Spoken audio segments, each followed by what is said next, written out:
Bienvenidos nuevamente. Continuando con el tema de tamizaje del cáncer de cuello uterino, ahora abordaremos el tema de detección molecular del virus papiloma humano, presentado por el Dr. Carlos Santos, ginecólogo-oncólogo de la Dirección de Prevención y Control del Cáncer del Ministerio de Salud. Adelante, escuchemos. Existe un abanico de pruebas para hacer el tamizaje de cáncer de cuello del útero y la prevención secundaria, pero el que tiene mayor rendimiento como prueba de sensibilidad es la detección molecular del virus del papiloma humano. El virus del papiloma humano ha sido postulado como la probable causa del cáncer de cuello uterino. Existen más de 200 tipos diferentes de virus del papiloma humano y más o menos 45 de ellos son exclusivamente genitales. Infectan el tracto genital masculino y femenino. Pero el virus del papiloma es ubicuo porque muchas especies animales lo tienen. Y el género alfa es el que tiene los virus que más nos interesan respecto al cáncer de cuello del útero. El género beta y el género gamma también contiene virus del papiloma humanos.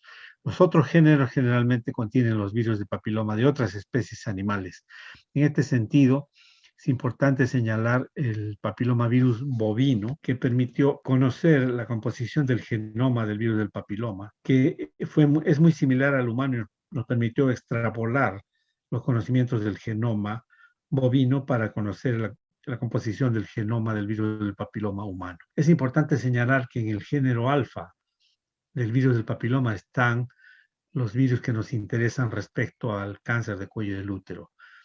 En el grupo llamado especies 9 tenemos el virus del papiloma 16, que es el más agresivo biológicamente dotado para permanecer como infección persistente y producir precáncer y cáncer de cuello del útero, y su primo hermano, que es el 33.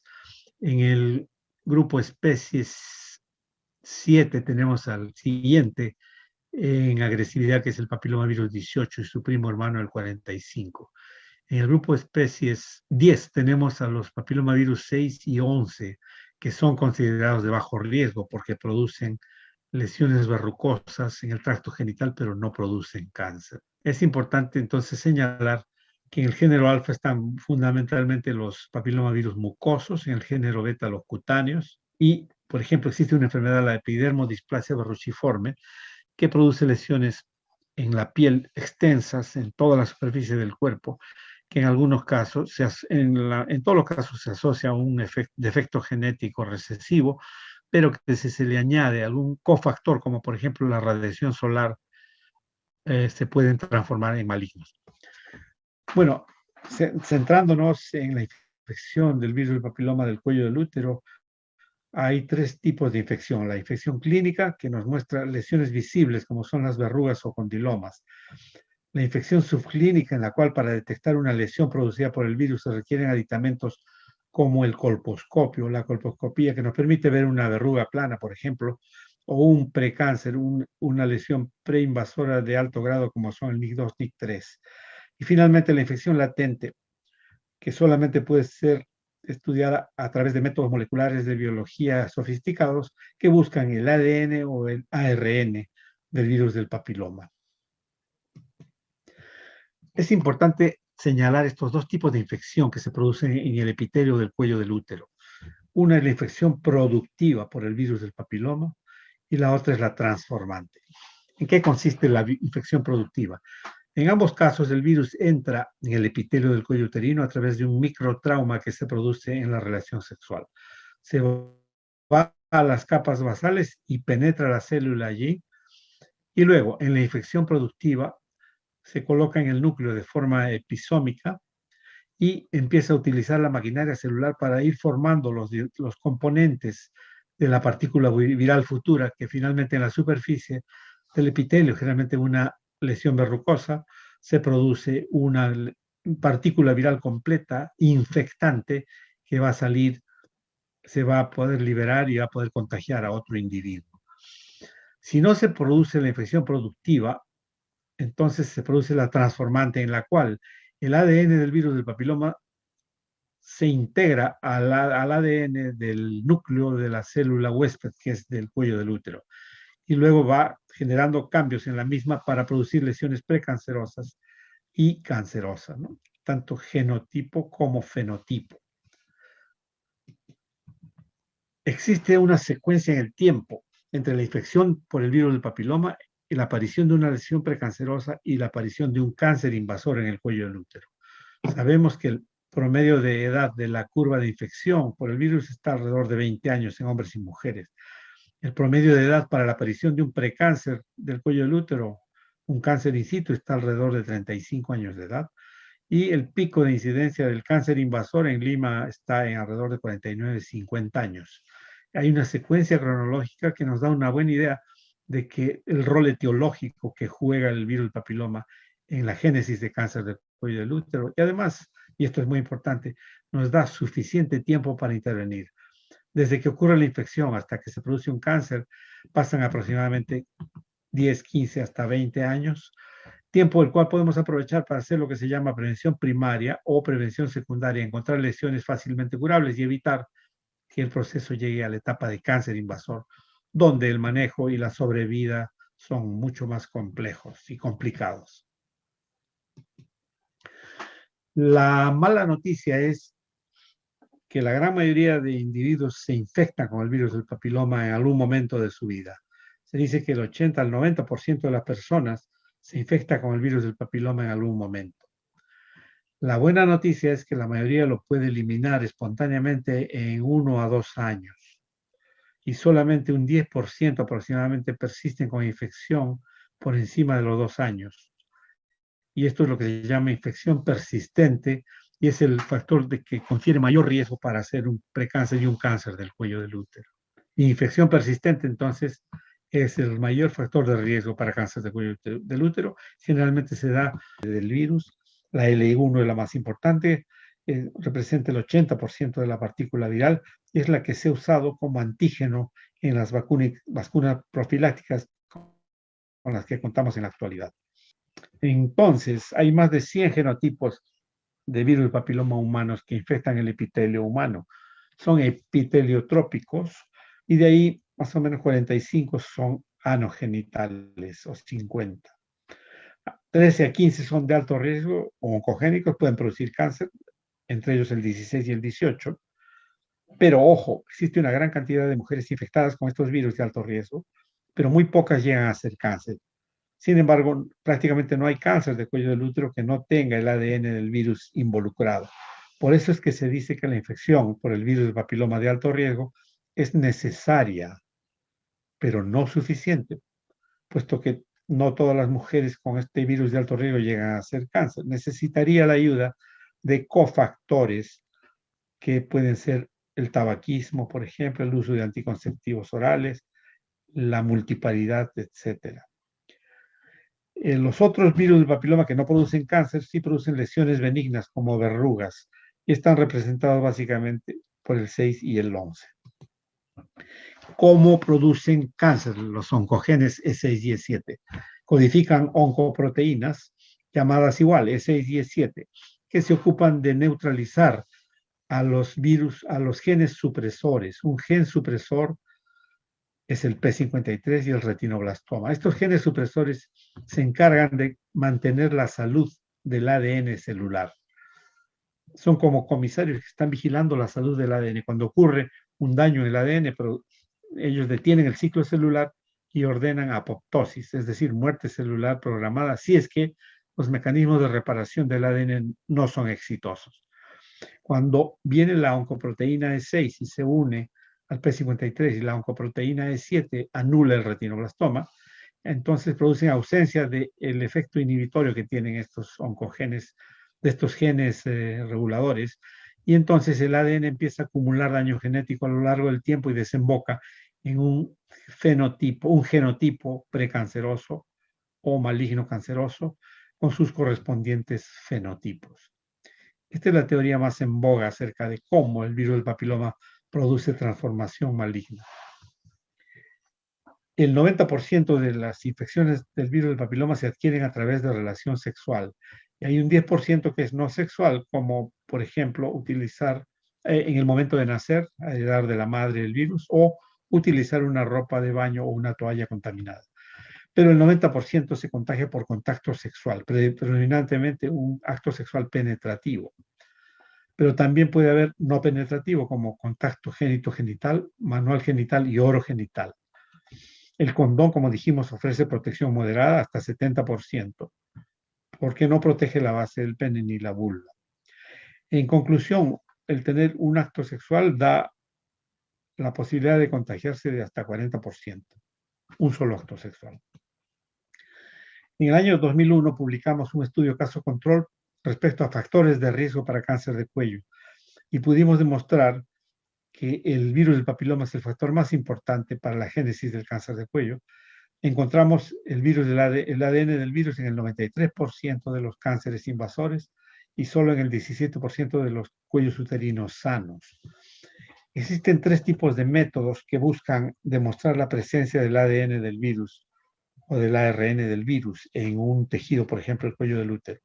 Las pruebas que no usan amplificación, como la hibridización in situ, y que se usan cada vez menos, o los métodos que usan amplificación del blanco, es decir, del ADN o del ARN, como la reacción en cadena de la polimerasa, que están tomando cada vez mayor predominancia porque tienen una buena sensibilidad, y segundo, porque permiten la genotipificación y pueden ser usados en la autotoma.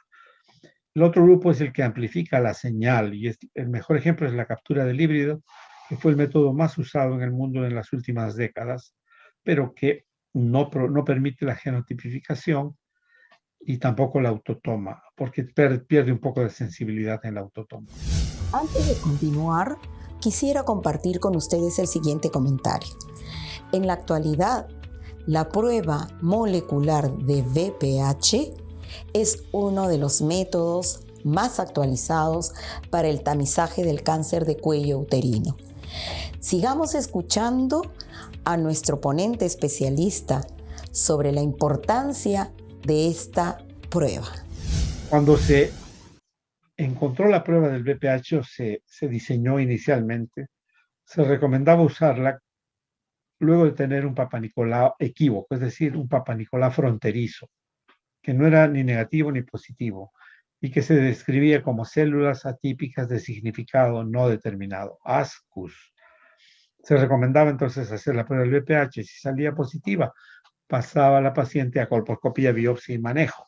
Si salía negativa la prueba del VPH, se repetían los controles en 6 meses o 1 año.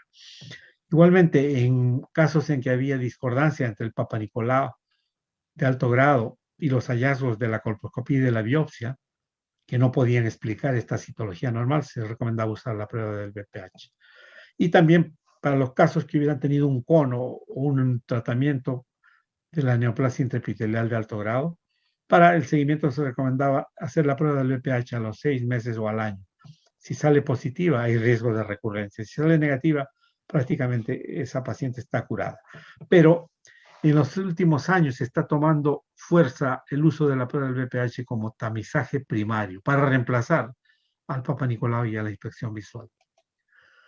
La prueba de tamizaje ideal debe tener una alta sensibilidad. Debemos priorizar entonces la capacidad que tenga una prueba de captar enfermas, en este caso, mujeres con una lesión precancerosa NIC2 o NIC3. Y en este sentido, la prueba molecular, van a ver ustedes, es imbatible en cuanto a su capacidad de detectar mujeres enfermas o cuellos uterinos enfermos con lesión precancerosa NIC2, NIC3. Un test ideal además debe ser relativamente sencillo, tolerable, no debe producir dolor y no debe necesitar ser repetido muy frecuentemente. Y además posibilitarnos usar la metodología de autotoma, es decir, que la misma paciente se tome la muestra y no el proveedor de salud. En términos de sensibilidad, la prueba molecular que busca el VPH es imbatible porque tiene una sensibilidad mayor del 90%, muy por encima de la sensibilidad del Papa Nicolau, que es 55%, y de la inspección visual, que está alrededor del 78-79%. Otra virtud de la prueba molecular del VPH es su valor predictivo.